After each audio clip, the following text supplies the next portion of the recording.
1ರಿಂದ 8ನೇ spot ತನಕ ಅದೆಲ್ಲವೂ ಬರುವುದು ನೇತ್ರಾವತಿ ನದಿಯ ಕಿನಾರೆಯಲ್ಲಿ, ಅಂದರೆ ನದಿಯಿಂದ ಸುಮಾರು 10ರಿಂದ 15 ಮೀಟರ್ ಆಸುಪಾಸಿನಲ್ಲಿ ಬರುವಂಥದ್ದು. ಎಲ್ಲವೂ ಕೂಡ ನೀರಿನ ಹೊರತೆಯನ್ನು ಕಂಡಂಥ ಪ್ರದೇಶ ಮತ್ತು ಸಾಕಷ್ಟು ಬಾರಿ ಪ್ರವಾಹ ಪರಿಸ್ಥಿತಿಯ ಸಂದರ್ಭದಲ್ಲಿ ಆ ಪ್ರದೇಶಗಳು ಕೂಡ ಮುಳುಗಡೆಯಾಗಿತ್ತು. ಆತ ಕೊಟ್ಟಂಥ ಏಕೈಕ ಡಿಮ್ಯಾಂಡ್ ಅಂದರೆ 9ರಿಂದ 12 ಸ್ಪಾಟ್, ಅಂದರೆ ಅದು ನೇರವಾಗಿ ಹೆದ್ದಾರಿಯ ಪಕ್ಕದಲ್ಲಿ ಬರ್ತುವಂಥದ್ದು. 9ರಿಂದ 12ನೇ ಸ್ಪಾಟಲ್ಲಿ ಏನಿದೆ ಅದು ಈಗ ಸಾಕಷ್ಟು ಆತ ಡಿಮ್ಯಾಂಡನ್ನು ಮಾಡ್ತಾ ಇರುವಂಥದ್ದು. ಯಾಕೆಂದರೆ ಈಗಾಗಲೇ ಈ ರಸ್ತೆಯನ್ನು ಗಮನಿಸ್ತಾ ಇದ್ದೀರಿ, ಇದೇ ರಸ್ತೆಯ ಪಕ್ಕದಲ್ಲಿ ಆತ ಕೊಟ್ಟಿರುವಂಥ ಸ್ಪಾಟ್ ಇರುವಂಥದ್ದು.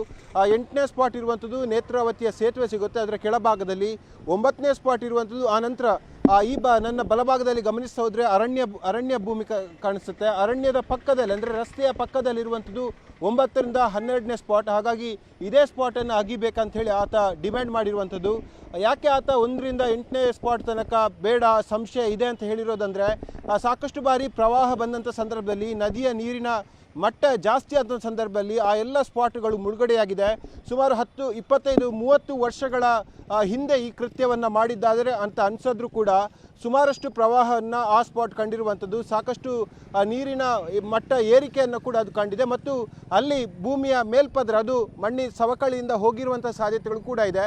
ಹಾಗಾಗಿ ರಸ್ತೆಯ ಪಕ್ಕದ ಈ ಭಾಗದ, ಅಂದರೆ ಸುಮಾರು 9ರಿಂದ 12ನೇ ಸ್ಪಾಟ್, ಈ ಸ್ಪಾಟಲ್ಲಿ ಅಗಿಬೇಕಂತೇಳಿ ಈಗ ಆತ ಡಿಮ್ಯಾಂಡ್ ಮಾಡಿರುವಂಥದ್ದು.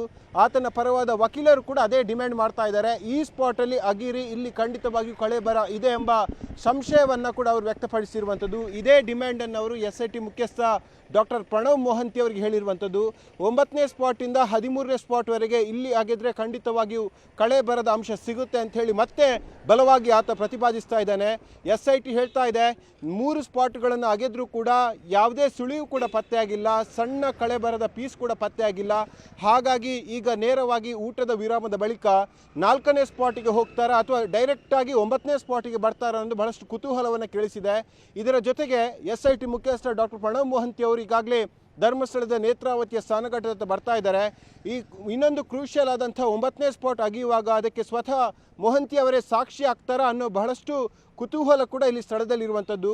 ಹಾಗಾಗಿ ಆತ ಹೇಳ್ತಾ ಇರುವಂಥ ಒಂದೇ ಒಂದು ಟೆಕ್ನಿಕಲ್ ಲಾಜಿಕ್ ಪಾಯಿಂಟ್ ಏನಂದರೆ, 1ನೇ ಪಾಯಿಂಟಿಂದ 8ನೇ ಪಾಯಿಂಟ್ ತನಕ ಆ ಎಲ್ಲ ಪಾಯಿಂಟ್ಗಳಿರುವಂಥದ್ದು ನೇತ್ರಾವತಿ ನದಿಯ ಪಕ್ಕದಲ್ಲಿ, ಅಂದರೆ ಸುಮಾರು 10 ಮೀಟರ್ ಆಸುಪಾಸಿನಲ್ಲಿ. ಹಾಗಾಗಿ ಪ್ರವಾಹ ಅಥವಾ ನದಿ ನೀರಿನ ಏರಿಕೆಯ ಸಂದರ್ಭದಲ್ಲಿ ಮಣ್ಣಿನ ಪದರ ಸವಕಳಿಯಿಂದ ಹೋಗಿರ್ಬೋದು, ತಾನು ಹೂತಿರುವಂಥ ಶವ ಕೂಡ ಮಣ್ಣಿನೊಟ್ಟಿಗೆ ನೀರಿನೊಟ್ಟಿಗೆ ಹೋಗಿರ್ಬೋದು. ಹಾಗಾಗಿ 9ನೇ ಸ್ಪಾಟಿಂದ 13ನೇ ಸ್ಪಾಟ್ ತನಕ ಅದು ರಸ್ತೆಯ ಪಕ್ಕದಲ್ಲಿರುವಂಥದ್ದು. ಯಾವುದೇ ಪ್ರವಾಹ ಅಥವಾ ಬೇರೆ ಮಣ್ಣಿನ ಸವಕಳಿಯಂಥ ಸಂದರ್ಭದಲ್ಲಿ ಅದು ಹೋಗೋಕ್ಕೆ ಸಾಧ್ಯವೇ ಇಲ್ಲ. ಹಾಗಾಗಿ ಇದೇ ಜಾಗದಲ್ಲಿ ತಾವು ಉತ್ಖನನ ಮಾಡಲೇಬೇಕೆಂಬ ಒತ್ತಾಯವನ್ನು ಈಗ ಆತ ಅನಾಮಿಕ ವ್ಯಕ್ತಿ ಮಾಡ್ತಾ ಇರುವಂಥದ್ದು. ಅನಾಮಿಕ ವ್ಯಕ್ತಿಯ ಮಾತನ್ನೇ ಈಗ ವಕೀಲರ ತಂಡ ಕೂಡ ಹೇಳ್ತಾ ಇದೆ SITಗೆ. 9ನೇ ಸ್ಪಾಟಿಂದ 13ನೇ ಸ್ಪಾಟ್ ತನಕ ಉತ್ಖನನ ಮಾಡಿದರೆ ಖಂಡಿತವಾಗ್ಲೂ ಉತ್ತರ ಸಿಗುತ್ತೆಂಬ ವಿಶ್ವಾಸವನ್ನು ವಕೀಲರು ವ್ಯಕ್ತಪಡಿಸ್ತಿದ್ದಾರೆ. ಸದ್ಯ ಪ್ರಣವ್ ಮೊಹಂತಿ ಅವರು ಇನ್ನೇನು ಕೆಲವೇ ಕ್ಷಣದಲ್ಲಿ ಘಟನಾ ಸ್ಥಳಕ್ಕೆ ಬರ್ತಾರೆ. ಅವರ ಸಮ್ಮುಖದಲ್ಲಿ ಉತ್ಖನನ ಆದರೆ ಅವಾಗ ಏನಾದರೂ ಈ ಎಲ್ಲ ಪ್ರಶ್ನೆಗಳಿಗೆ ಉತ್ತರ ಸಿಗುತ್ತಾ ಅನ್ನೋದು ಬಹಳಷ್ಟು ಕುತೂಹಲವನ್ನು ಕೇಳಿಸಿರುವಂಥದ್ದು.